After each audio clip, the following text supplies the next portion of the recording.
دا وطن آباد غواړو تل یې زنده‌باد غواړو.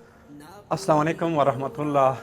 قدرمنو لیدونکو، بیا هم د روژې مبارکې میاشت ته ښه راغلاست. الحمدلله چې بیا هم الله پاک فرصت راکړلو چې دغه د ثوابونو او اجرونو ډکه میاشت یې موږ داسې ورو راوړو. داسې خلک به وي چې په تېره میاشت کې به ژوندي وو، خو بدبختانه به ووایم چې سږ میاشته کې له موږ سره نشته. شاید یوه داسې میاشت راشي موږ تاسې هم نه وو.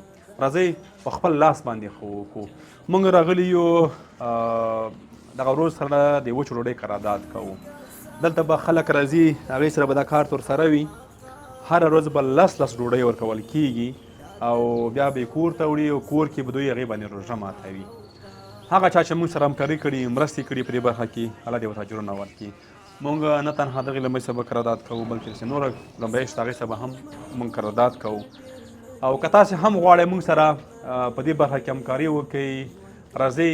داسې ډېرې کورنۍ موږ ته لا په تمه دي چې موږ ورته کارت ورکړو، دې ډوډۍ نه ګرمه ډوډۍ یوسي او کور کې هغې باندې روژه ماته کړي. باور وکړه داسې کورنۍ شته چې د وچ ډوډۍ په ارمان دي.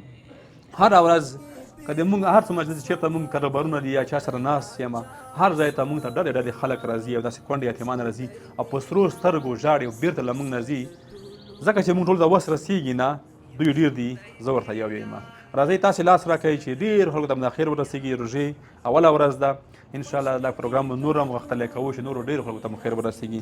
زه اجل وهلی یم، توبه ستړی سوی یم، ګرځمه په سرو غرمو ستا د دیدن تږی یم، ګرځمه په سرو.